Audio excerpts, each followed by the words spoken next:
Son las 2 de la tarde, ya con un minuto. Hoy lunes, en Noticias en Flash, la opinión de Juan José Rodríguez Prats. ¿Cómo le va, licenciado? Buenas tardes, un gusto saludarle como siempre, le escuchamos. Pues muchísimas gracias, Hugo. Mira, yo quisiera reflexionar hoy sobre un tema que me parece que nos viene afligiendo prácticamente desde el inicio de nuestra vida independiente, lo que yo denomino las querellas tóxicas. ¿A qué me refiero con eso?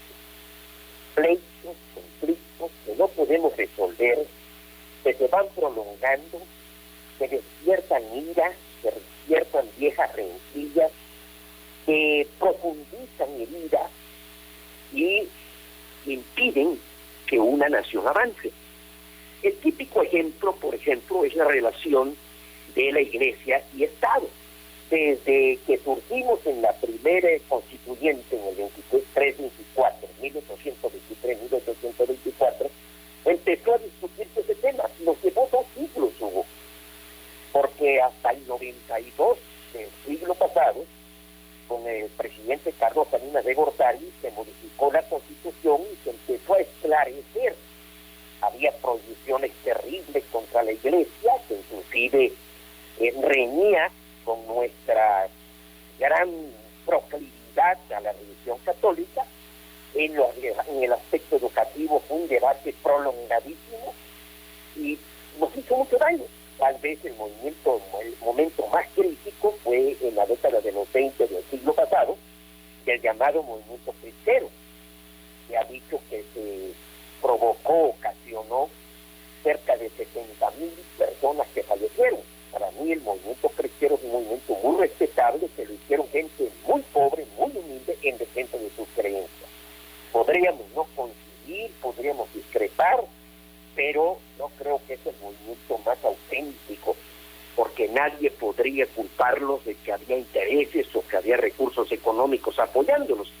Inclusive el movimiento cristero auténtico llegó a reclamarle al alto clero mexicano las posibles negociaciones con el Estado. Y podríamos mencionar muchísimas querellas. Yo creo que en la actualidad casi se podría decir que estamos en el momento de nuestras querellas tóxicas. Por ejemplo, lo público y lo privado. ¿Qué le corresponde hacer el Estado y qué le corresponde hacer a los particulares? Ya en esto hemos insistido en el principio básico de subsidiariedad, tanta sociedad como sea posible, tanto Estado como sea necesario. También en lo que no deberíamos de tener mayor dificultad para aceptar la realidad, aceptar los hechos. Algún pensador dicho una frase que me parece de un gran peso: la realidad es la única ética cosmopolita, o sea, que vale para todos los hechos. ¿Cuáles son los hechos? ¿Qué dificultad tenemos para reconocer los hechos y partir de ese análisis para tratar de corregirlos si hay inconformidad de nuestra parte? Entonces ahí tenemos también problemas serios que yo creo que nos están contaminando, por eso nos están intoxicando. La vieja discusión, el mismo presidente lo planteó, entre la ley y la justicia, que no debe ser una querella que la resuelva el Poder Ejecutivo, porque si hay duda en esta materia, le corresponde al Poder Judicial. Y podríamos continuar, por ejemplo, con la legitimidad y el autoritarismo. La autoridad debe actuar conforme a la legitimidad, o sea, con apego al derecho y con legitimidad de origen, que es la que da el voto. La querella, que ya ha sido superada prácticamente en toda Europa y en buena parte de Latinoamérica entre derecha e izquierda, es una querella ya totalmente superada, totalmente vencida, podríamos decir este término, y que ya está con otra agenda, por ejemplo, el cambio climático, por ejemplo, la lucha contra el crimen organizado, ya otro tipo de agenda. Ya está claro que lo que funciona es la economía social de mercado y la democracia liberal. Por lo tanto, yo sí creo que deberíamos de reflexionar, porque sobre estos temas. O sea, nada desgasta más que una mala agenda, nada desgasta más como la solución a problemas inexistentes. Cuando no hay tales problemas, ¿por qué nos vamos a desgastar buscando soluciones? Yo creo que deberíamos hacer un esfuerzo, porque vamos ya rumbo, ya estamos inmersos en un proceso político que el mismo presidente inició cuando ya habla de su sucesión, inclusive hasta se refiere a su testamento, que los ciudadanos reflexionemos sobre estos temas. Y aquí en el estado de Tabasco también hemos tenido viejísimas querellas. ¿Cuánto nos ha costado superar, por ejemplo, nuestra vocación hacia el futuro, nuestra relación entre el Estado y la empresa pública Pemex, o la explotación de los hidrocarburos y los daños al medio ambiente? Entonces yo sí creo que debemos aplicar una regla de un filósofo de hace varias centurias, estoy hablando del siglo XIII, Guillermo de Ockham, que hablaba de la navaja de Ockham, que consiste en quitar lo complejo, irnos a lo sencillo y allí encontrar la solución. Me parece que esto nos ayudaría mucho en política, y dejo este comentario con tu auditorio de que hagamos a un lado las querellas tóxicas que son estériles y que nos hacen mucho daño. Ese sería mi comentario, Hugo. Bueno, pues vamos a acuñar ese término aquí, para en el futuro, si Dios nos permite, ¿verdad? Pues sí, ir definiendo cuáles se van dando. Esperemos que no se den, pero es difícil como utópico desear eso, licenciado. Así es, Hugo. Tenemos que, en primer lugar, definir cuáles son nuestras querellas tóxicas y de una vez encajonadas en ese concepto, hacerlas a un lado. Muchas gracias, Hugo, como siempre. Oiga, antes que se me vaya, nada más un comentario en relación a lo que pasa con su partido en Tabasco. Pues ya terminó la gestión de Hidalgo, ya hay una oriunda de Yucatán, tengo entendido acá como delegada especial. ¿Qué va a pasar? Es Katia Bolio. ¿Usted podría de nueva cuenta regresar a hablar a propósito de lo que pasa en su partido aquí, o va a mantenerse en la tónica de distancia que hubo con la dirigencia que terminó? Mira, yo tuve oportunidad de platicar, ella tuvo la deferencia de hablarme, que quería dialogar conmigo, lo hice hace ya algunos días, le hice un relato histórico de la lucha que hemos dado del PAN en Tabasco. Yo no estaba de acuerdo en que se declarara como delegación, tampoco estuve de acuerdo en que se etiquetara de que tenía que ser mujer. Yo no creo que en el estímulo que se está dando a la participación femenina haya necesidad de estas cuotas. Admiro mucho a mujeres, y lo he dicho en tu programa, a grandes líderes que están dando una gran batalla. Yo diría que el siglo XXI va a ser un liderazgo con mucha participación femenil, pero no puedo estar de acuerdo con que se diga ahí tiene que ser mujer y se nos niegue la participación, como yo en su momento lo había manifestado, de que buscaba la dirigencia.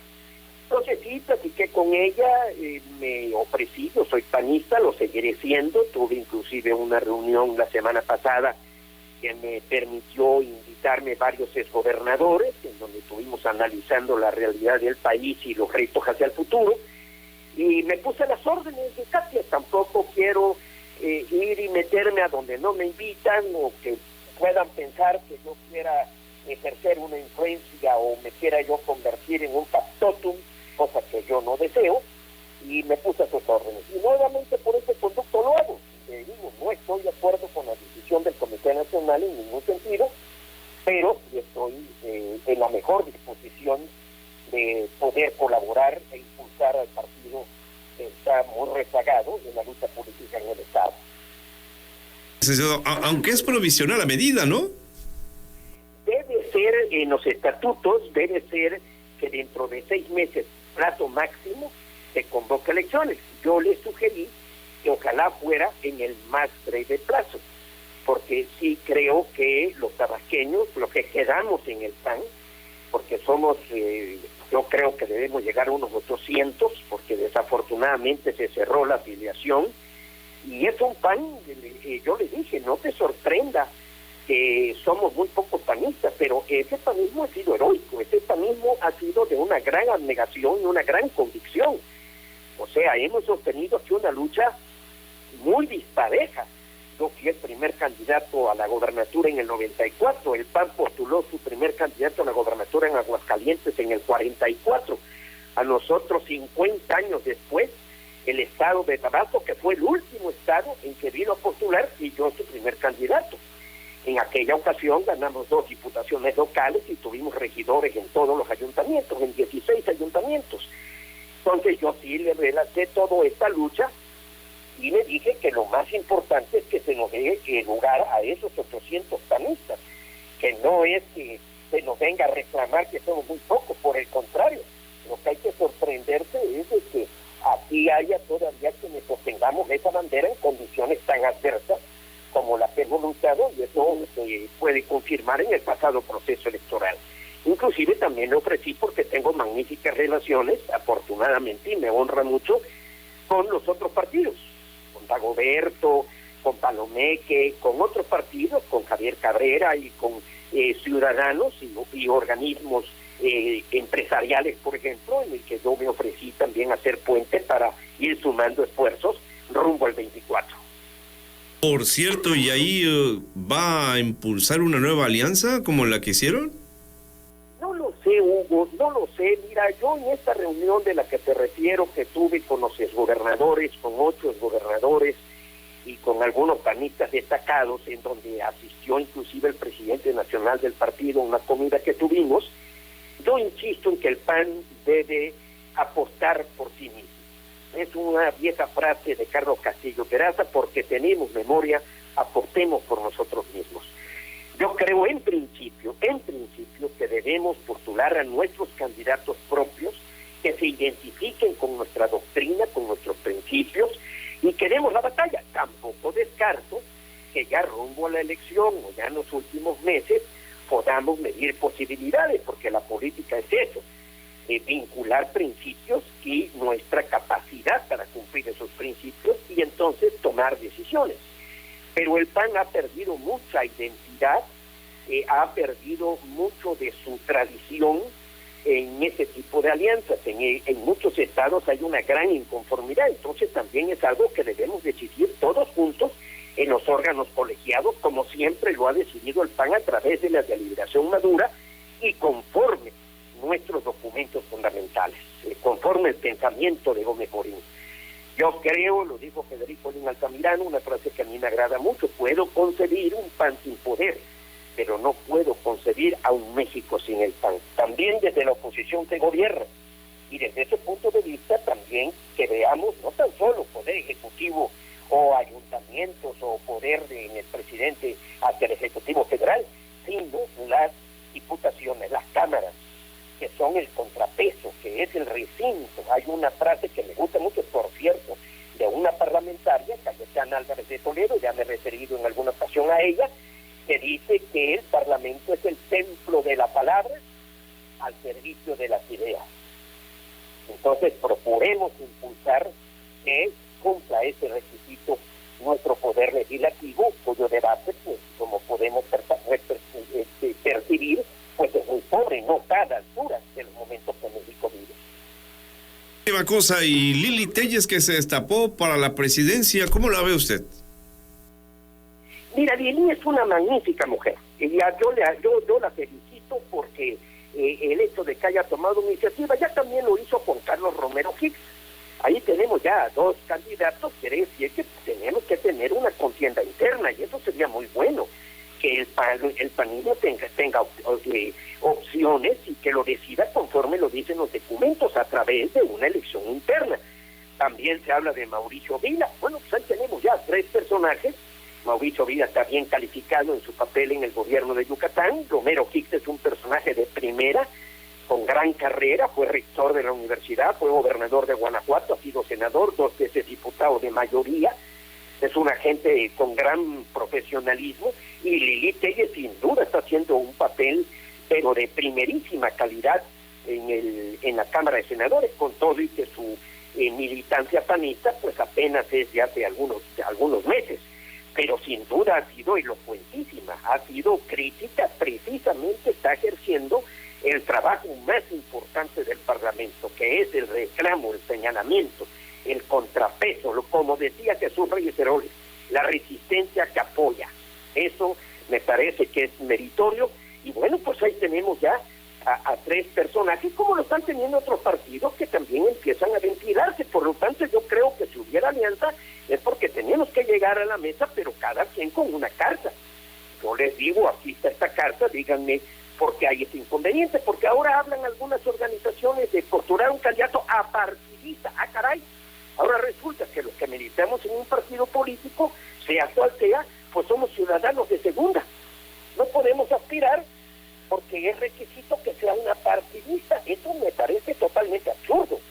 O sea, no por ser apartidista va a ser más confiable, o porque uno milita en un partido, uno esté impedido para aspirar porque tiene unos pecados de militar en un partido. Yo me siento muy orgulloso de haber sido, de ser panista, como también de haber sido priista en su momento.